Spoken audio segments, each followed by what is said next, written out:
جب قائد اعظم بیمار تھے، ٹی بی 3rd سٹیج کو پہنچی ہوئی تھی، بستر مرگ پر تھے، ہمارے ہوتے تھے میو ہاسپٹل میں ٹی بی کے پروفیسر تھے ٹیوبرکلوسس کے، ریاض علی شاہ.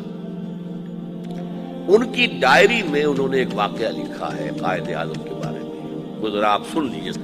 میں اس کو چھاپ کے لے آتا لیکن پہلے خیال نہیں آیا تاکہ آپ کے پاس بھی یہ رہ جاتا. وہ لکھتے ہیں، میرے لیے یہ بات حیرت کا باعث تھی کہ لاہور سے زیارت تک کا سفر طے کر کے میں شدید بیماری میں مبتلا قائد اعظم کے کمرے میں داخل ہوا تو اس کے باوجود کہ وہ بانی پاکستان انتہائی کمزور ہو چکے تھے اور ان کا جسم کمبل میں لپٹا ہوا تھا، انہوں نے اپنا ہاتھ باہر نکالتے ہوئے مجھ سے نہایت گرم جوشی سے مصافحہ کیا اور پوچھا، آپ کو راستے میں کوئی تکلیف تو نہیں ہوئی؟ مرض الموت میں مبتلا اس عظیم انسان کے اخلاق، تواضع اور انکساری کی یہ اچھوتی مثال تھی. حالانکہ مجھ سے ہاتھ ملانے اور مزاج پرسی کرنے ہی سے وہ ہانپنے لگے تھے اور بعد میں کئی منٹ تک انہیں آنکھیں بند کیے لیٹے رہنا پڑا تھا. ایک بار ہم خوف زدہ تھے کہ خون اور تھوک وغیرہ کی تحقیق کے جو نتائج سامنے آئے ہیں انہیں قائد اعظم کا کیسے پہنچائیں. انہوں نے از خود ہماری پریشانی محسوس کر لی اور بولے، آپ جو کچھ کہنا چاہتے ہیں کھل کر بیان کریں، کیونکہ بیماری کی نوعیت معلوم ہونے کے بعد میں آپ سے زیادہ تعاون کر سکوں گا. گھبرائیں نہیں، میں موت سے نہیں ڈرتا کیونکہ موت کو بہرحال آنا ہے. البتہ اگر آپ کے پیشے کے اصول راستے میں حائل ہے تو میں آپ کو مجبور نہیں کروں گا.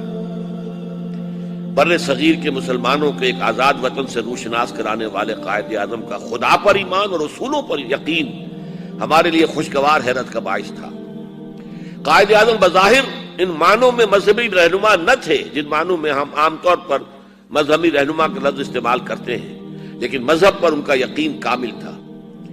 ایک بار دوا کے اثرات دیکھنے کے لیے ہم ان کے پاس بیٹھے.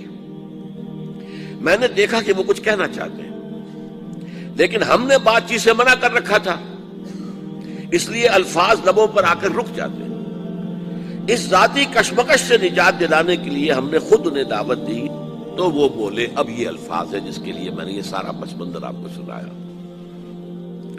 تم جانتے ہو جب مجھے یہ احساس ہوتا ہے کہ پاکستان بن چکا ہے تو میری روح کو کس قدر اطمینان ہوتا ہے. یہ مشکل کام تھا اور میں اکیلا اسے کبھی نہ کر سکتا تھا. میرا ایمان ہے کہ یہ رسول خدا کا روحانی فیض ہے کہ پاکستان وجود میں آیا صلی اللہ علیہ وسلم. اب یہ پاکستانیوں کا فرض ہے کہ وہ اسے خلافت راشدہ کا نمونہ بنائیں تاکہ خدا اپنا وعدہ پورا کرے اور مسلمانوں کو زمین کی بادشاہت دے. سارا میری گفتگو کا جو ہے مواد اس میں موجود ہے. زمین پر بادشاہت مسلمانوں کو اللہ تعالیٰ عطا فرمائے اگر پاکستان میں خلافت راشدہ کا نظام قائم کر دیا جائے. پاکستان میں سب کچھ ہے، اس کی پہاڑیوں، ریگستانوں اور میدانوں میں نباتات بھی ہیں اور معدنیات بھی. انہیں تسخیر کرنا پاکستانی قوم کا فرض ہے. قوم نیک نیتی، دیانت داری، اچھے اعمال اور نظم و ضبط سے بنتی ہیں اور اخلاقی برائیوں، منافقت، زر پرستی اور خود پسندی سے تباہ ہو جاتی ہے. یہ وہ ہے کہ جو ڈاکٹر ریاض علی شاہ کی ڈائری سے یہ اقتباس روزنامہ جنگ نے شائع کیا ہے 11 ستمبر 1988 کو.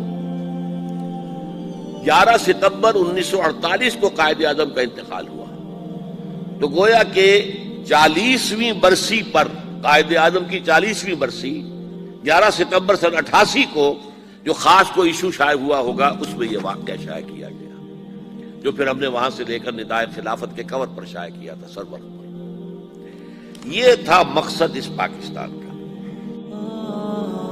خلیل بالقرآن هو امام